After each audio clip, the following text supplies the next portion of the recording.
Eu sou uma paciente oncológica metastática e eu já contei um pouquinho da minha história aqui. Mas o que eu queria falar hoje foram os 4 pilares que eu precisei trabalhar para conseguir transformar a minha vida e ter bons resultados, considerando que eu sou uma paciente metastática. Eu tenho certeza que a medicina, né, e o tratamento oncológico convencional tem grande fator nesses bons resultados que eu tive. Mas toda a mudança e a transformação que eu precisei fazer também na minha vida, assumindo a responsabilidade sobre ela, não tenho dúvida nenhuma de que tem grande parte também desses bons resultados. Vamos lá para os 4 pilares de transformação que eu vivi na minha vida. O primeiro deles, acho que já é muito conhecido e a maioria das pessoas, e aqui eu não estou falando só de pacientes oncológicos, eu estou falando das pessoas no geral, tem que ter de cuidado é com a alimentação. Eu sempre passei por nutricionista, eu já ia em nutricionista funcional e ela sempre me falava que eu precisava cuidar da alimentação também no final de semana, né? Que a gente só tinha uma refeição livre e eu nunca respeitei isso. Sempre achava que ela estava exagerando. Sempre vivi muito bem de segunda a quinta, né? Com a alimentação controlada ali. Chegava na sexta-feira à tarde e já começava a fazer refeições livres em todas as refeições. Então era no café da manhã, no almoço, no jantar, 100% das refeições livres. E aí, quando eu descobri o meu diagnóstico, né, da metástase, porque não foi nem no primeiro diagnóstico, foi na metástase, eu voltei nela e eu falei, olha, o que eu preciso fazer para me curar? E ela falou que eu precisava desinflamar o meu corpo. Ou seja, o corpo. Eu estava 15 quilos acima do meu peso quando eu descobri o diagnóstico, e eu realmente precisava fazer mudanças e que fossem duradouras, né? Mudanças realmente no meu estilo de vida. E foi isso que eu fiz. Então, a primeira coisa que eu fiz foi fazer um plano alimentar e ter estratégias importantes para mudar, principalmente a alimentação do final de semana, que era onde estava o meu maior gap. E principalmente a bebida alcoólica. Eu bebia todos os finais de semana, começava também na sexta-feira, era sexta, sábado e domingo bebendo, em altas doses durante muitos anos da minha vida. Hoje eu tomo muito ocasionalmente uma taça de vinho e mesmo assim, muito, assim, não tem nem comparação com o que eu fazia no passado. Então, esse foi o grande pilar de mudança e que eu quero seguir fazendo para o resto da vida, principalmente tendo consciência, que eu acho que é isso que muda tudo.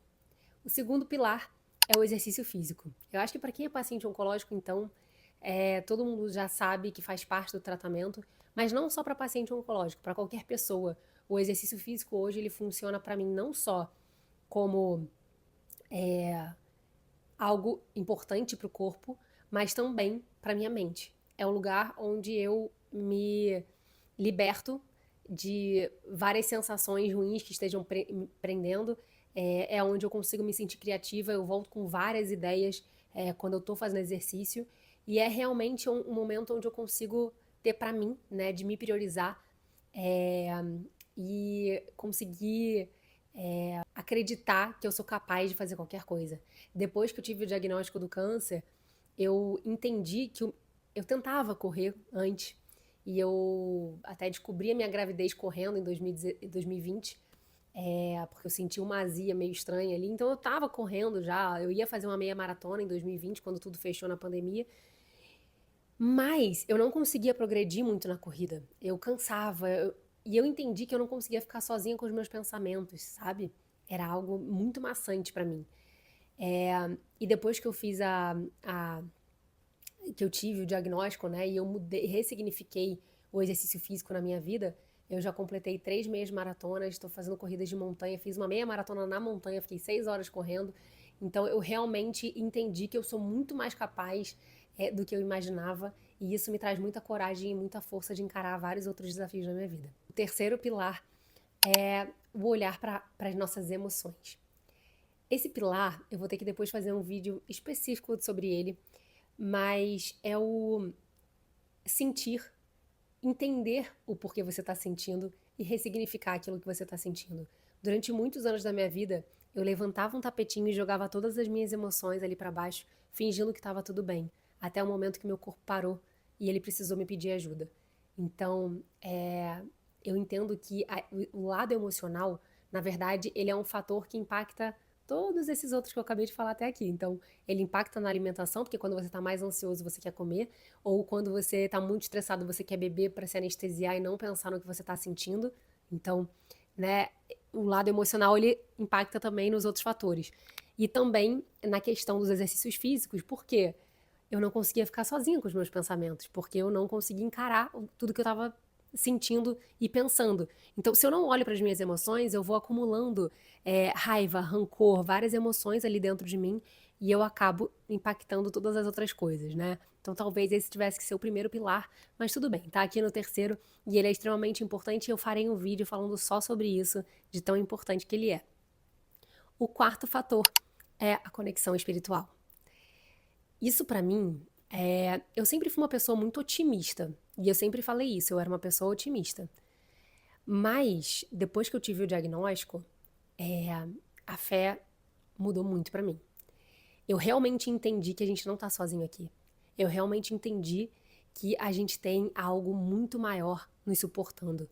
E que tá aqui, ouvindo tudo que a gente tá pedindo, tudo que a gente tá sentindo, tudo que a gente tá falando.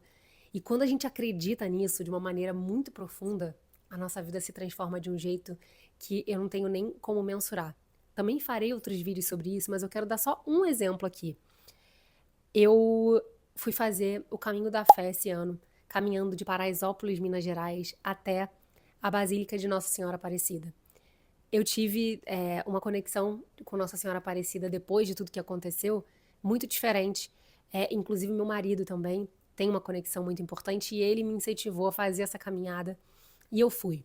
E no quilômetro 100 desse caminho, no Caminho da Fé, tem um milagre de uma paciente oncológica que era uma peregrina que estava com leucemia.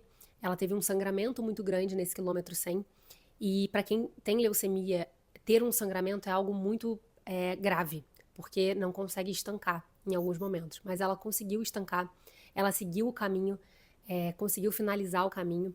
E quando ela voltou e ela foi nos médicos, ela estava curada. Ela não tinha mais nenhum sinal da doença. E eu fiz esse caminho e eu toquei, né, o sino que colocaram no quilômetro 100, onde teve esse milagre, que chamam de sino da remissão.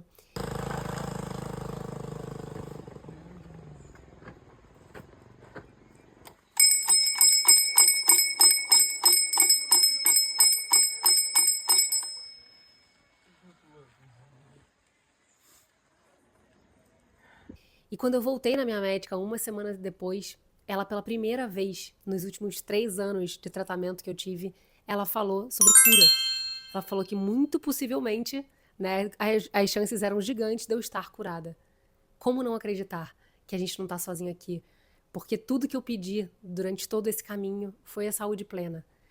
Então, eu até me emociono em falar isso, mas é impossível não acreditar que tem algo maior nos suportando aqui. É impossível não acreditar que a gente não tá sozinho e que tudo tem um motivo e um porquê de estar acontecendo na nossa vida. A gente só precisa entender esse caminho.